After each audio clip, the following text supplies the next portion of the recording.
You're being too sensitive. One of the most damaging phrases in parenting. And let's be honest, you've probably said it this week, not because you're a bad parent, because your parents said it to you, and they said it to them. It's generational gaslighting, a family heirloom nobody wanted, but somehow keeps getting passed down. Remember saying, "I'm cold," and your mom shot back, "No, you're not." Cool. Guess your goosebumps were lying. Every time we dismiss a kid's reality, we teach them not to trust themselves. Today, we're unpacking 10 gaslighting phrases, including one experts call the ultimate reality destroyer. And phrase number 10, it's the one parents say in public that quietly breaks kids the most. Let's break the cycle, phrase by phrase.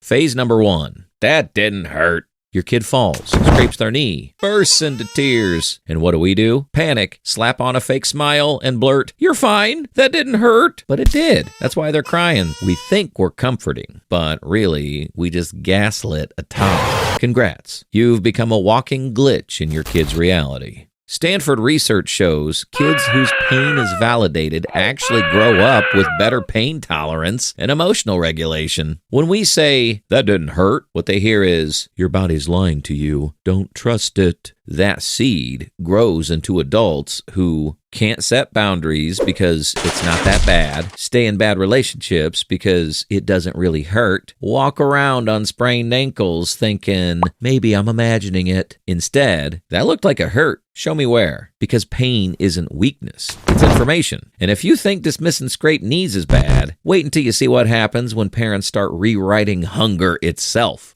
Phrase number 2. You're not really hungry, you're just bored.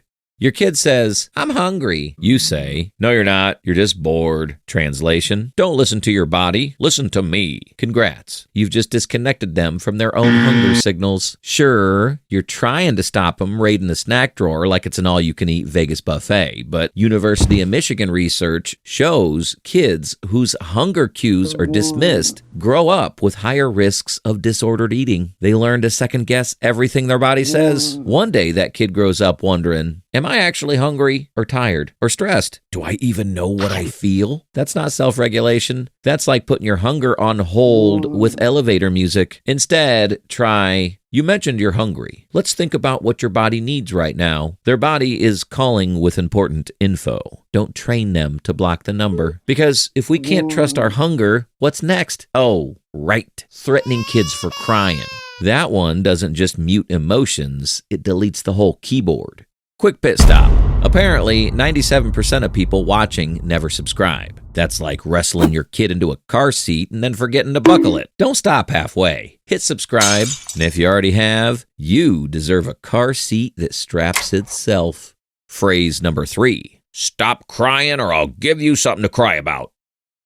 Yes, the classic parenting threat. Your kid is sobbing, and instead of comfort, they get, "Stop crying or I'll give you something to cry about." Translation, your current emotions aren't valid enough. Let me upgrade you to premium suffering. Johns Hopkins research shows kids threatened for crying often develop alexithymia, the inability to identify or describe emotions. They don't just stop crying, they stop knowing what they feel. And those kids grow into adults who apologize for crying at funerals, say "I'm fine" when quietly having panic attacks, explode because someone put the spoon in the wrong drawer. When a child cries, that's communication. Threats tell them, "Shut down your only working language." Instead, try, "I see you're really upset. It's okay to cry. I'm here when you're ready to talk." Silencing tears is damaging enough, but the next phrase, it makes kids question every single feeling they'll ever have.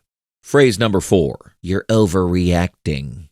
Your kid comes home devastated because their best friend had a play date without them. You sigh. You're overreacting. It's not a big deal. To you, just one Saturday. To them, social Armageddon.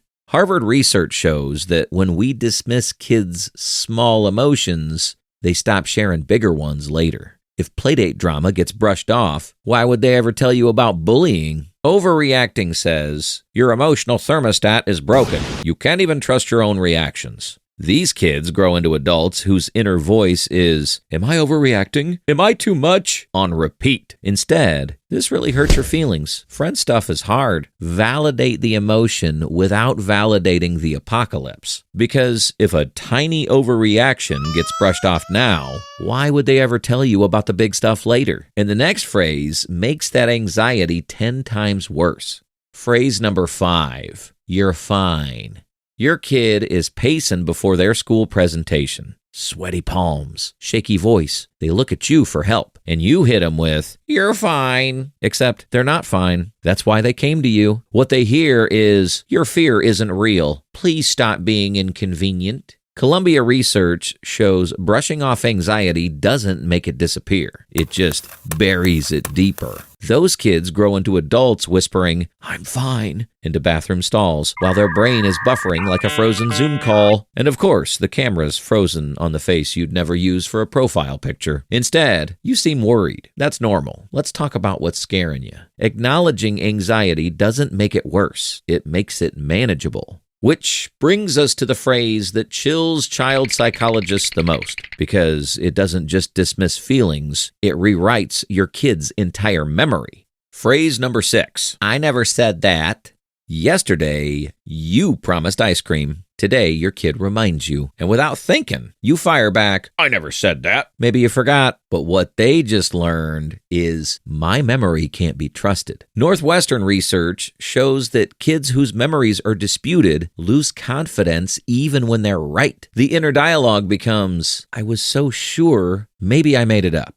Those kids grow into adults who stay in toxic relationships thinking, did that really happen? Maybe I'm remembering wrong. Better response? I don't remember saying that, but if I did and forgot, I'm sorry. You model honesty without erasing their reality. Kids don't forget. They show up like tiny lawyers with receipts. But the next phrase, it's the one experts call the ultimate reality destroyer. Smash like if you've ever had a tiny lawyer show up with receipts. It helps this video reach other parents before the next cross-examination. Phrase number 7, you love your sister.